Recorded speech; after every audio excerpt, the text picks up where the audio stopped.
ನಿಮ್ಮೆಲ್ಲರಿಗೂ ರಂಜಾನ್ ಹಬ್ಬದ ಶುಭಾಶಯಗಳು. ಯುಗಾದಿ ರಂಜಾನ್ ಎರಡೂ ಶಿವರಾತ್ರಿ ಆಗಿದೆ. ನನಗೊಂದು ಇವತ್ತು ಸಂತೋಷ ಏನು ಅಂತ ಹೇಳಿದ್ರೆ,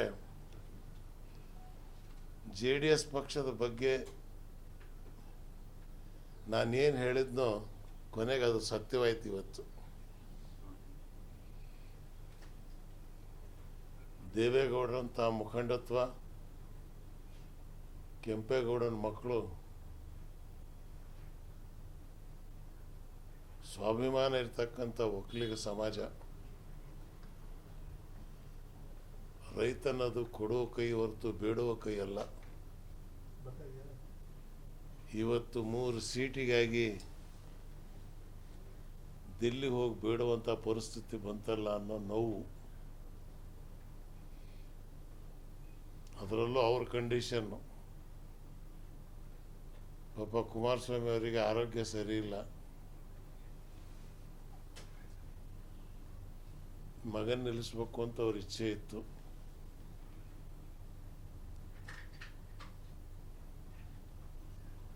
ಆದರೆ ಅಮಿತ್ ಶಾ ಅವರ ಡೈರೆಕ್ಷನ್ನು ಅವರು ಪಾಲನೆ ಮಾಡೋದು ಬಂತು.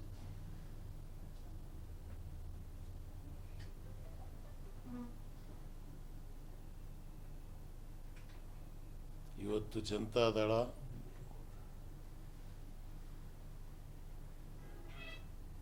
ಜಯಪ್ರಕಾಶ್ ನಾರಾಯಣ್ ಭವನ ಅಂತ ಹೆಸರೇನು ಇಟ್ಕೊಂಡಿದ್ದೀರಿ, ಅದನ್ನು ಬದಲಾಯಿಸ್ಕೊಡೋದು ಒಳ್ಳೇದು ಅನ್ಸತ್ತೆ ನನಗೆ. ತೇಜಸ್ವಿ ಅವ್ರು ಹೋಗಿ ಭಾಷಣ, ಯಾವತ್ತು ಮೈತ್ರಿ ಪಕ್ಷದವರಿಗೆ ಪ್ರಧಾನಮಂತ್ರಿ ಬಂದಾಗ ಕರೆದು ಪಕ್ಕದಲ್ಲಿ ಕೂರಿಸ್ತಕ್ಕಂಥದ್ದು ವಾಡಿಕೆ. ಇಲ್ಲಿ 2 ಸಲ ಮೋದಿ ಬಂದರೂ ಕೂಡ ಇವರನ್ನು ಕ್ಯಾರೆ ಅಂತ ಕರೀಲಿಲ್ಲ.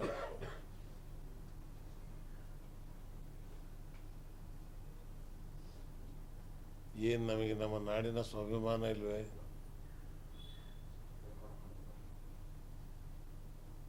ಎಪ್ಪತ್ತು ವರ್ಷದ ಇತಿಹಾಸದಲ್ಲಿ ಕೆಂಪುಕೋಟೆ ಮೇಲೆ ಬಾವುಟ ಹಾರಿಸಿದಂಥ ಒಬ್ಬ ಕನ್ನಡಿಗ 92 ವಯಸ್ಸಿನಲ್ಲಿ ಈ ಪರಿಸ್ಥಿತಿ ಬಂತಲ್ಲ ಅನ್ನೋವಂಥ ದುಃಖ ಇದೆ.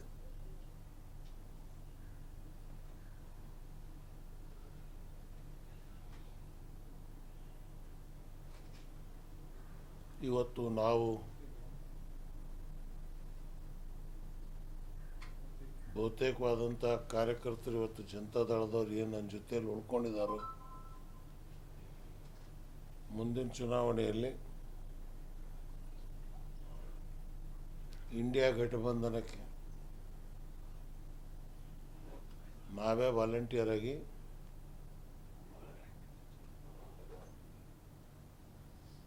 ಪ್ರವಾಸ ಮಾಡಿ ಮತದಾರರಿಗೆ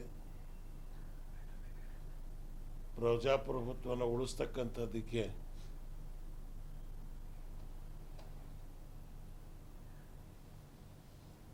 ಇಂಡಿಯಾ ಗಠಬಂಧನ ತನ್ನಿ ಅಂತ ಈಗಾಗಲೇ ನಾಗ್ಪುರದಲ್ಲಿ RSSನವರು ಕೂಡ ಪ್ರೆಸ್ ಕಾನ್ಫರೆನ್ಸ್ ಮಾಡಿ ಹೇಳಿದ್ದಾರೆ. ನಾಗ್ಪುರಲ್ಲಿ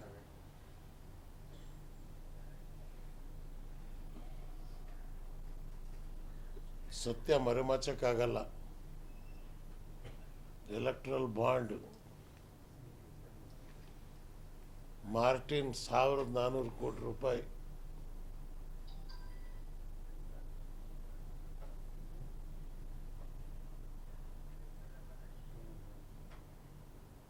ಎಷ್ಟು ಪಾವಿತ್ರತೆ ರಾಜಕಾರಣದಲ್ಲಿ ಕಾಪಾಡ್ಕೊಂಡು ಬಂದಿದೆ ಅನ್ನೋದು ಎಲೆಕ್ಟ್ರಲ್ ಬಾಂಡ್ ತೋರಿಸ್ತಾ ಇದೆ. ಈ ದೇಶದ ದೊಡ್ಡ ದುರ್ದೈವ ಅಂದರೆ ಇನ್ನೂ ವಿರೋಧ ಪಕ್ಷಗಳು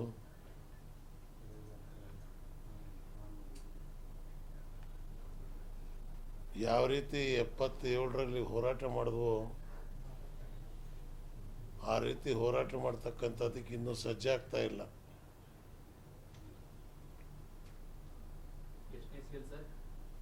77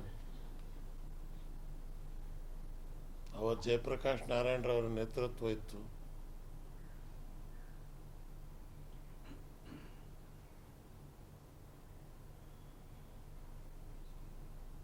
ಇವತ್ತು ಇಡಿ, IT, CBI, ವೋಟಿಂಗ್ ಮಿಷನ್ ಇದು 4 ಒಂದು ದೊಡ್ಡ ಅಸ್ತ್ರ ಆಗಿದೆ.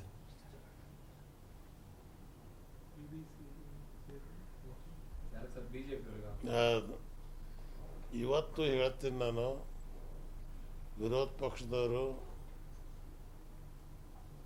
ಮಿಷಿನ್ ವೋಟಿಂಗ್ ಬೇಡ, ಬ್ಯಾಲೆಟ್ ಬೇಕು ಅಂತೇಳಿ ಹೋರಾಟ ಇವ್ರು ಮಾಡದೇ ಇದ್ರೆ ಮುಂದೇನು ರಿಸಲ್ಟಿಗೆ ಇವ್ರೇನು ಕೌಂಟಿಂಗಿಗೆ ಹೋಗ್ಬೇಕಾದ್ದೇ ಇಲ್ಲ. ಮನೆಯಲ್ಲೇ ಕೂತ್ಕೊಂಡು ಮಿಷಿನ್ ಬಟನ್ ಒತ್ಕೊಂಡ್ರೆ ಸಾಕು.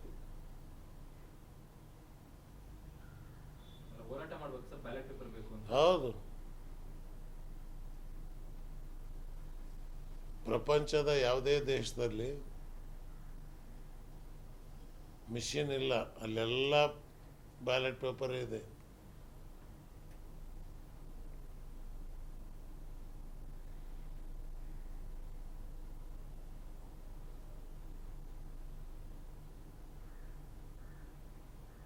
ಇನ್ನು ವಿರೋಧ ಪಕ್ಷದವ್ರು ಸೀಟ್ ಹಂಚಿಕೆ, ಸೀಟ್ ಹೊಂದಾಣಿಕೆ ಇದರಲ್ಲಿ ಕಾಲ ವ್ಯರ್ಥ ಮಾಡೋ ಬದಲು ಬಹಿರಂಗವಾಗಿ ಮೈದಾನಕ್ಕೆ ಇಳೋದು, ಬ್ಯಾಲೆಟ್ ಇಲ್ಲದೆ ಹೊರತು ನಾವು ಮಿಷಿನ್ ಎಲೆಕ್ಷನ್ಗೆ ಹೋಗಲ್ಲ, ಬೈಕಾಟ್ ಮಾಡ್ತೀವಿ ಅಂತ ಒಂದು ಕಾಲ್ ಕೊಟ್ಟರೆ ಇಡೀ ಜಗತ್ತಿನಲ್ಲಿ ಇದು ಸುದ್ದಿ ಆಗತ್ತೆ.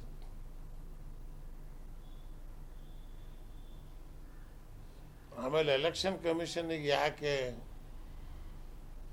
ಮಿಷಿನ್ ಮೇಲೆ ಅಷ್ಟು ಪ್ರೀತಿ ಇದೆ? ಎಲೆಕ್ಷನ್ ಕಮಿಷನ್ ರಿಸೈನ್ ಮಾಡಿದ್ರು, ಕಾರಣ ಏನು?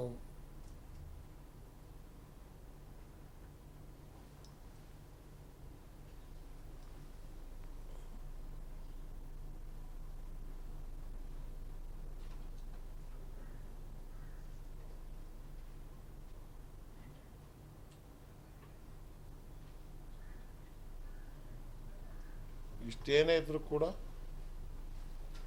ನಾವು ನಮ್ಮ ಸಹಕಾರವನ್ನು ವಿರೋಧ ಪಕ್ಷಕ್ಕೆ ನೀಡ್ತೀವಿ ಅಂತ ಹೇಳಿದ್ದೀವಿ. ಕರ್ನಾಟಕ ರಾಜ್ಯದಲ್ಲಿ ದುರ್ದೈವ, ಏನು ಸೆಕ್ಯುಲರ್ ಪಾರ್ಟೀಸ್ಗಳು ಅಂತಾರೋ ಅಲ್ಪಸಂಖ್ಯಾತರ ಬಗ್ಗೆ 21%ಗೆ 1 ಸೀಟು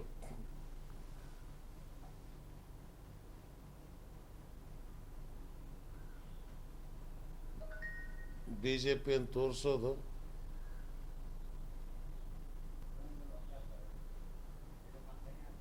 ಇವತ್ತು ಈ ಸಮಾಜಕ್ಕೆ ಸಿಗಬೇಕಾದಂಥ ಸಾಮಾಜಿಕ ನ್ಯಾಯ ಮತ್ತು ಚುನಾವಣೆಯಲ್ಲಿ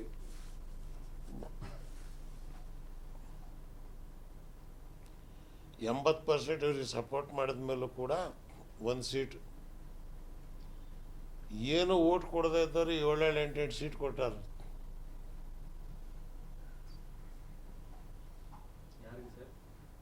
ನಿಮಗೆ ಗೊತ್ತಿದೆ, ಯಾಕಂದ್ರೆ ನಾನು ನನ್ನ ಬಾಯಾಗ ಹೇಳಿಸ್ತೀರಿ, ಜಗತ್ತಿನ ಜನರಿಗೆ ಗೊತ್ತಿದೆ. ಅದೇನೇ ಇರಲಿ, ಅಲ್ಲ ಅಟ್ಲೀಸ್ಟ್ ಕನಿಷ್ಠ ಪಕ್ಷ ಒಂದು 2 ಆದರೂ 3 ಆದರೂ. ಹೌದು, ಹೌದು. 21% ಇರ್ತಕ್ಕಂಥವರಿಗೆ 1 ಸೀಟು, 5% 6% ಇರೋರಿಗೆ 2 ಸೀಟು.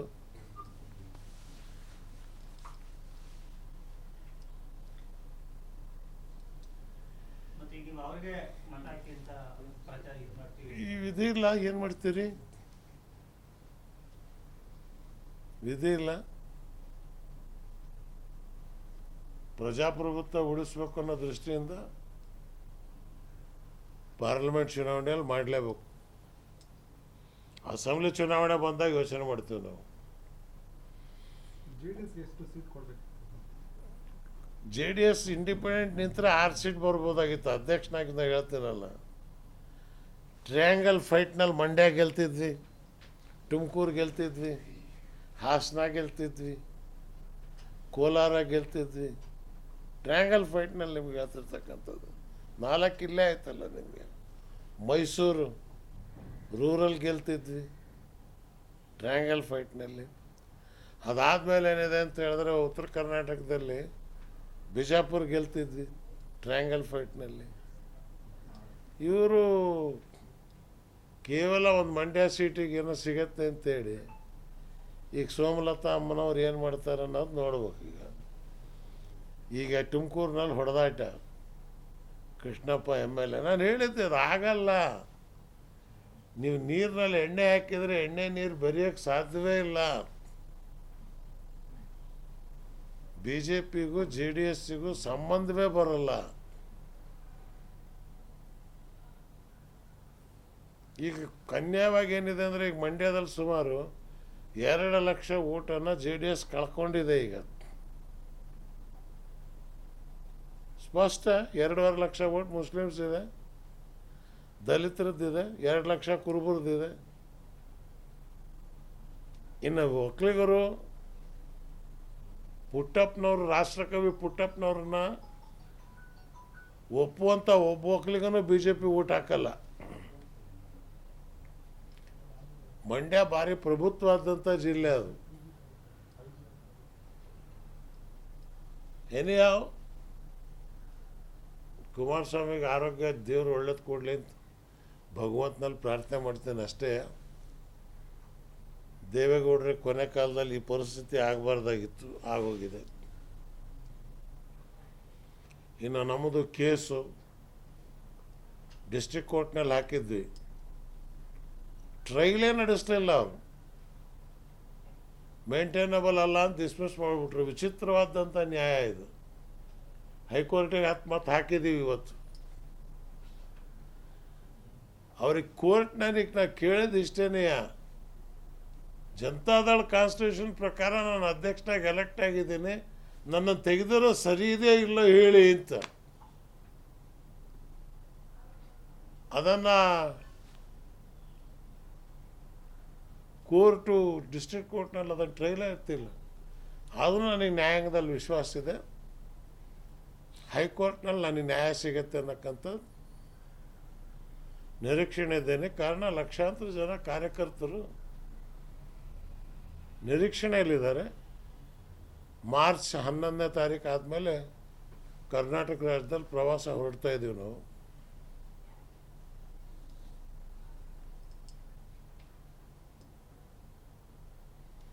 ಈಗ ಜಿಲ್ಲಾ ಸಮಿತಿಗಳು ರೆಡಿಯಾಗಿದೆ. 12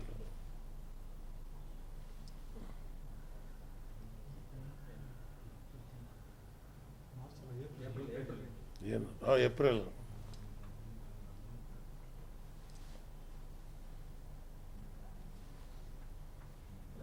ಬ್ಯಾಲೆಟ್ ಇದು EVM ಬಗ್ಗೆ ಮಾತಾಡ್ತಾ ಇದ್ದಾರೆ. 2004 EVM ಇತ್ತು, ಇವಾಗ ಮಾತಾಡಲೇ ಇಲ್ಲ.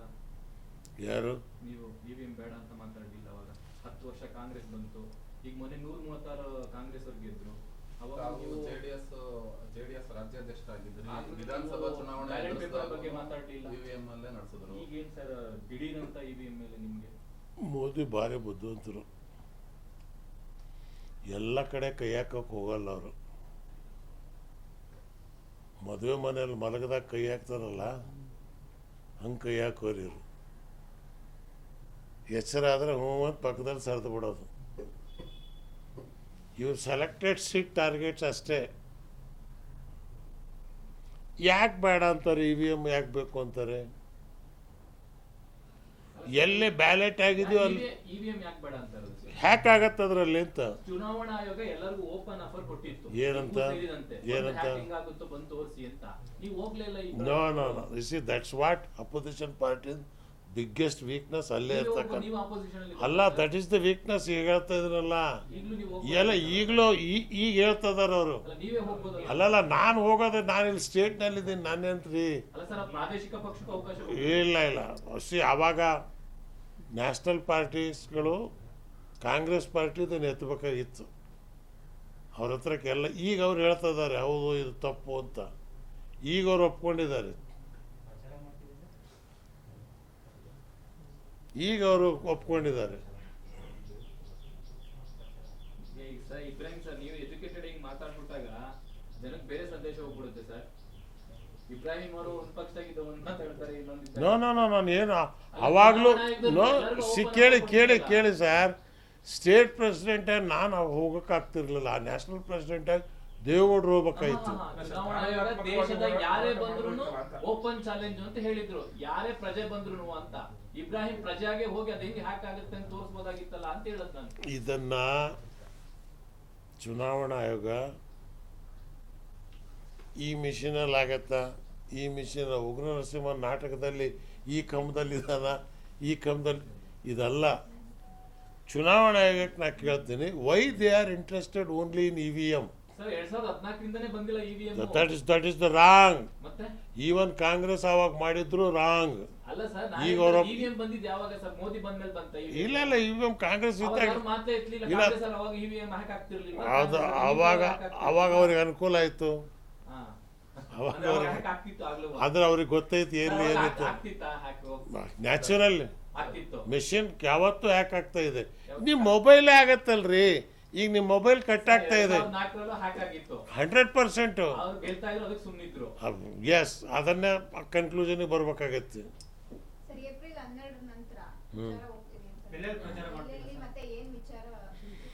ವಿಚಾರ ಏನಿಲ್ಲ, ಪ್ರಜಾಪ್ರಭುತ್ವ ಇಳಿಸಿ NDA ಸೋಲಿಸಿ ಇಂಡಿಯಾ ಗಠಬಂಧನ ಗೆಲ್ಲಿಸಿ.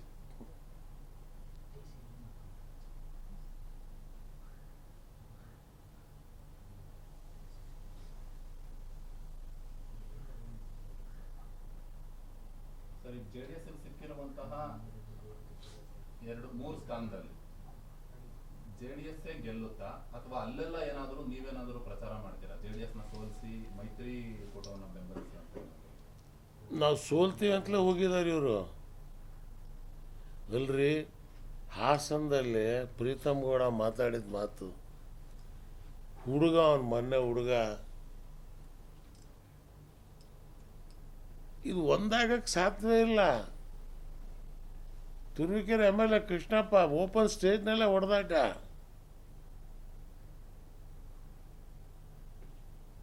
It is impossible.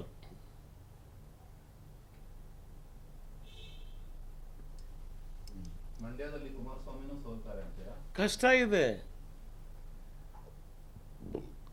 ಇದೆ. ನಾನು ಅದಕ್ಕೆ ಹೇಳಿದ್ದೆ ಅವ್ರಿಗೆ ಆರೋಗ್ಯ ಸರಿ ಇಲ್ಲ, ಅವ್ರು ನಿಲ್ಲೋದು ಬೇಡ ಅಂತ ಹೇಳಿ ಅಂತ. ಕಷ್ಟ ಇದೆ. ಇದು ಇಲ್ಲದೇನೆ ಹೋಗಿದ್ರೆ 4 ಸೀಟ್ ನೀವು ಆರಾಮಾಗಿ ಆರಿಸ್ಕೊಂಡು ಬರ್ಬೋದಾಗಿತ್ತು. ಅದು ನಾನು ಹಿಂದೆ ಹೇಳಿದ್ದೆ, BJP ಅವ್ರು ಏನು ಮಾಡ್ತಾರೆ ಅಂತ. ಈಗ ಅದು ಸರಿ ಆಯ್ತಾ? 6 ಕೊಡ್ತಾರೆ, 7 ಕೊಡ್ತಾರೆ, 8 ಕೊಡ್ತಾರೆ, ಇಂಟ್ರ್ಯೂ ಕೊಡ್ತಾ ಇಲ್ಲ. ಮೋದಿ ಬಂದರೆ ಸ್ಟೇಜಿಗೆ ಕರೀತಾ ಇಲ್ಲ. ಸರ್, ಈಗ ಚುನಾವಣೆ ಸಂದರ್ಭ ಅಂತ ಬಂದಾಗ ಯಾರು ಯಾರ ಜೊತೆ ಬೇಕಾದ್ರೂ ಒಂದಾಗ್ತಾರೆ. ಉದಾಹರಣೆಗೆ ಸುಮಲತಾ ಅವ್ರ ಬಗ್ಗೆ ಕುಮಾರಸ್ವಾಮಿ ಅವರು ಒಳ್ಳೆ ಮಾತು ಮಾತಾಡ್ತಿದ್ದಾರೆ. ನಾರಾಯಣಗೌಡರ ಜೊತೆ ಹೋಗಿ ಮಾತಾಡ್ಕೊಂಡು ಬಂದ್ರು. ಅಂದ್ರೆ ಯಾರ್ಯಾರ ಜೊತೆ ದ್ವೇಷ ಕಟ್ಕೊಂಡಿದ್ರು ಎಲ್ಲರ ಜೊತೆಲ್ಲೂ ಸರಿ ಮಾಡ್ಕೊಂಡು ಹೋಗ್ತಾ ಇದ್ದಾರೆ. ಈಗ ನಿಮ್ ಜೊತೆಲ್ಲೂ ಕೂಡ ಏನೋ ಒಂದು ವೈಮನಸ್ ಬಂತು, JDS ಇಂದ ದೂರ ಬಂದ್ಬಿಟ್ರಿ. ಈಗ ನೀವ್ ಹೇಳಿದ್ ನಿಜ ಆಗಿದೆ. ಈ ಹಿನ್ನೆಲೆಯಲ್ಲಿ ನೀವೇನಾದ್ರೂ ಅವ್ರನ್ನ ಭೇಟಿ ಮಾಡೋದು ಅಥವಾ ಅವ್ರೇನಾದ್ರೂ ನೀವ್ ಹೇಳಿದ್ದೆ ಸರಿ ಆಯ್ತು ಅಂತ ನಿಮ್ ಜೊತೆ ಮಾತಾಡುವಂಥದ್ದು, ಇಂಥದ್ದಕ್ಕೆ ಏನಾದ್ರೂ ಚಾಲನೆ ಸಿಗ್ಬೋದಾ? ಸಿಕ್ಕಿದೆ, ಒಪ್ಕೊಂಡಿದ್ದಾರೆ. ನೀವ್ ಹೇಳಿದ್ ಸರಿ ಅಂತ ಪಾರ್ಲಿಮೆಂಟ್ ಎಲೆಕ್ಷನ್ ಆದ್ಮೇಲೆ ನೀವು ಮತ್ತೆ ಪುನಃ ಸೀನರಿ ಮತ್ತೆ ಚೇಂಜ್ ಆಗೈತೆ. ಹೇಳ್ತೀನಿ, ಈಗಲೇ ಬೇಡ. ನಿಮ್ ಜೊತೆ ಏನಾದ್ರೂ ಸಂಧಾನ ನನ್ನ ಜೊತೆಲಿ ಮಾತಾಡಿದ್ದಾರೆ. ಯಾರು ಮಾತಾಡಿದ್ದಾರೆ ಅದು ಯಾವುದನ್ನ ಹೆಸರು ಹೇಳಕ್ ಹೋಗಲ್ಲ. ಕುಮಾರಸ್ವಾಮಿ ಮಾತಾಡಿಲ್ಲ ನನ್ನ ಹತ್ರ, ಬೇರೆಯವ್ರು ಮಾತಾಡಿದ್ದಾರೆ. ಅದ್ರ ಬಗ್ಗೆ ಹೌದು ನೀವು ಹೇಳಿದ್ದೆ ಕರೆಕ್ಟ್ ಆಯಿತು ಅಂತ ಹೇಳಿದ್ದಾರೆ. ಯಾಕೆ ಅವ್ರು ಪಾರ್ಟಿ ಮೀಟಿಂಗಲ್ಲೇ ಹೇಳಿದ್ರು. ಅವರು BJP ಅವರು ನಾವು ನಂಬಿಕೆರಷ್ಟಲ್ಲ, ನಮ್ಮನ್ನು ಕೊನೆಗೆ ಮೋಸ ಮಾಡಿದ್ರು, ಅವರ ಪಾರ್ಟಿ ಮೀಟಿಂಗಲ್ಲೇ ಹೇಳಿದ್ದಾರೆ.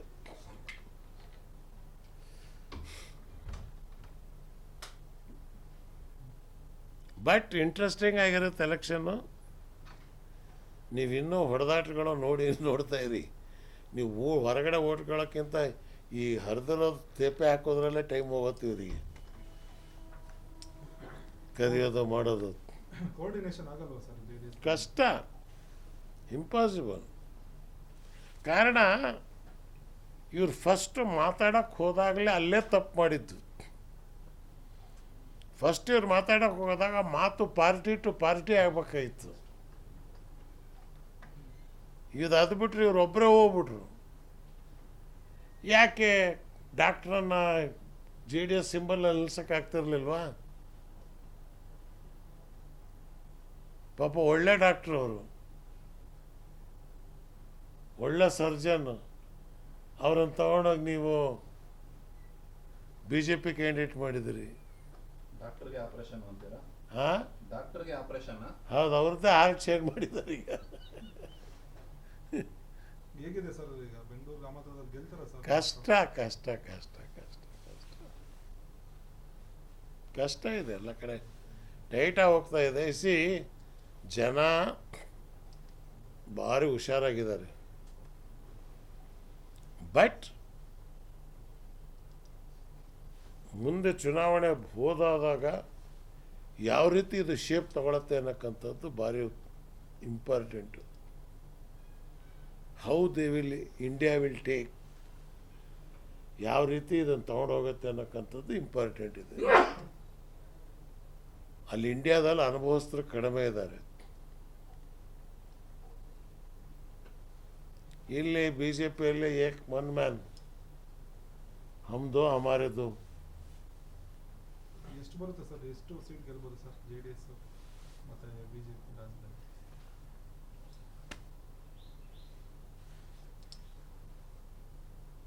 ನಿಮ್ಮ ಡಿಸ್ಟ್ರಿಕ್ಟ್ ಲೀಡರು ನಿಮ್ಮ ಫ್ರೆಂಡ್ ಈಶ್ವರಪ್ಪನವ್ರು ಈಗಿನ ಮತ್ತೆ ಅಟ್ಯಾಕ್ ಮಾಡಿದ್ದಾರೆ ಯಡಿಯೂರಪ್ಪನವ್ರ ಫ್ಯಾಮಿಲಿನ. ಅಲ್ಲೂ ಕೆಟ್ಟ ಸಾಕಷ್ಟು ಕಾಲ ಕಳೆದಿದ್ದವರು ಈಶ್ವರಪ್ಪನವ್ರ ಜೊತೆ.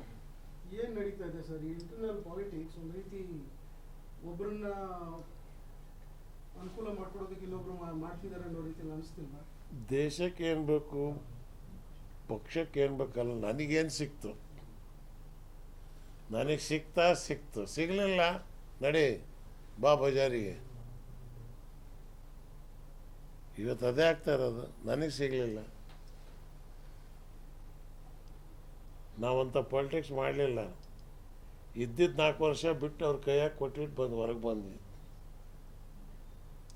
4 ವರ್ಷದ MLC ಅವ್ರ ಲೆಟರ್ ಅವ್ರ ಕೈಯಾಗಿ ಕೊಟ್ಟು ಹೊರಗೆ ಬಂದ್ವಿ. ಕಾರಣ CM ಇಬ್ರಾಹಿಂ ಕಾಂಗ್ರೆಸ್ ಪರ ಓಟ್ ಕೇಳ್ತಾ ಇದ್ದಾರೆ.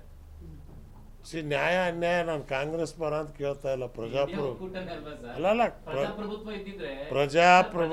ಇದ್ದಿದ್ರೆ ನೀವ್ ಹೇಳ್ದಂಗೆ ಮುಸ್ಲಿಮರಿಗೆ 4-5 ಸೀಟ್ ಕೊಡ್ತಿದ್ರು. ನೀವ್ ಹೇಳ್ದಂಗೆ CM ಇಬ್ರಾಹಿಂ ಕರೆದು ರಾಜ್ಯ ಕಾರ್ಯಾಧ್ಯಕ್ಷರು ಮಾಡ್ತಿದ್ರು. ನೀವ್ ಹೇಳ್ದಂಗೆ ಇಬ್ರಾಹಿಂ ಅವರ ವಿಪಕ್ಷ ನಾಯಕ ಮಾಡ್ತಿದ್ರು ವಿಧಾನಸಭೆಯಲ್ಲಿ, ವಿಧಾನ ಪರಿಷತ್ನಲ್ಲಿ. ಹಾಗಾದ್ರೆ ಪ್ರಜಾಪ್ರಭುತ್ವ ಇದೆ ಕಾಂಗ್ರೆಸ್ ಅಲ್ಲಿ. ಅದನ್ನು ಮಾಡದೇ ಇದ್ರು ಸಿದ್ಧಾಂತಕ್ಕಾಗಿ ಇವತ್ತು ಅದು ಎದ್ದು ನಿಂತಿರ್ತಕ್ಕಂಥದ್ದು ಜನರ ಆಶೀರ್ವಾದದಿಂದ ನನಗಿರ್ತಕ್ಕಂಥ ದೊಡ್ಡ ಗುಣ.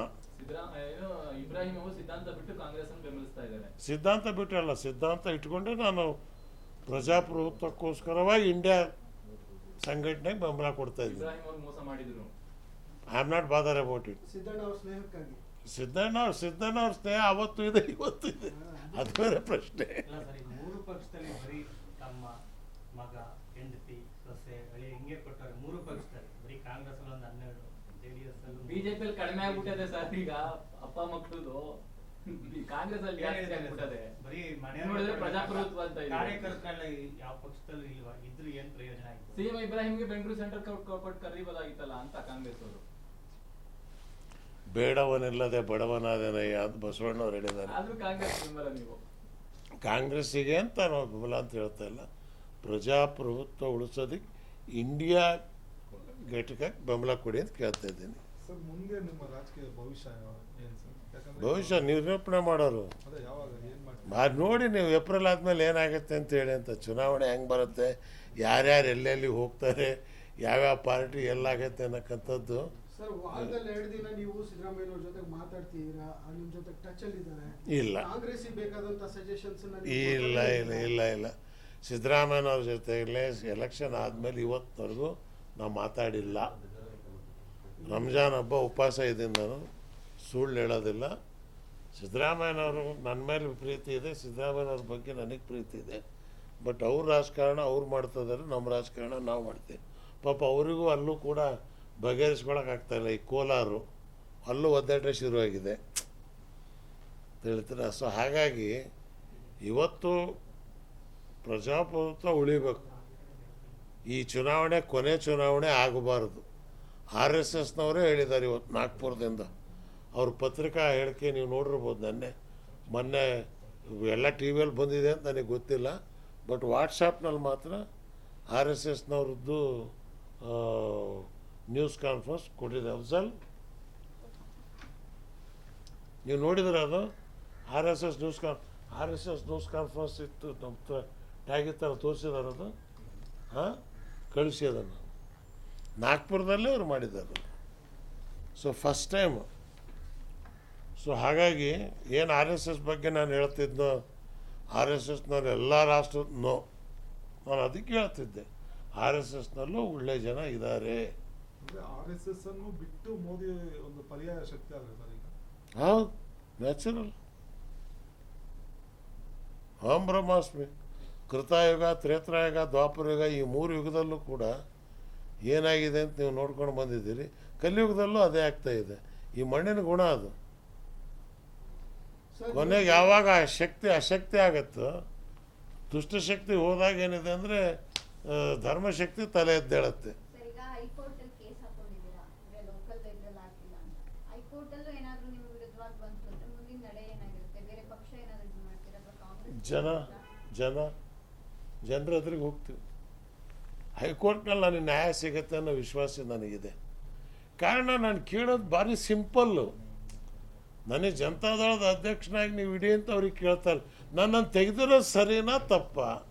ಜನತಾದಳದ ಕಾನ್ಸ್ಟಿಟ್ಯೂಷನ್ ಇದನ್ನು ಹೇಳಿ ಅಂತ ಕೇಳ್ತಾ ಇದ್ದೀನಿ ಅವ್ರಿಗೆ, ಕೋರ್ಟ್ನವರಿಗೆ. ಡಿಸ್ಟ್ರಿಕ್ಟ್ ಕೋರ್ಟ್ನವ್ರು ಹೇಳ್ಬೋದಾಗಿತ್ತು ಇದನ್ನು. ಅವರು ಅದನ್ನು ಕೇಳೋಕ್ಕೆ ತಯಾರಿಲ್ಲ. ಇನ್ನೊಂದು ಕೋರ್ಟ್ನಲ್ಲಿ ಏನಿದೆ ಅಂತಂತ ಹೇಳಿದ್ರೆ, ಇವ್ರು ಹೋಗಿ ನೀವು ಅಧ್ಯಕ್ಷರು ಅಂತ ಹೇಳಬಾರ್ದು, ಸ್ಟೇ ತೊಗೊಂಡಿದ್ದಾರೆ. ಅಟ್ಲೀಸ್ಟ್ ಅವ್ರಿಗೆ ಸ್ಟೇ ಕೊಟ್ಟು ನನಗಾದ್ರೆ ಕೇಳ್ಬೋದಾಗಿತ್ತಲ್ಲ. ಶರದ್ ಪವಾರಿಗೆ ಆಗಿರ್ಬೇಕಾದ್ರೆ ನನಗೆ ಆಗಲ್ಲ ಅನ್ನೋದೇನಿದೆ?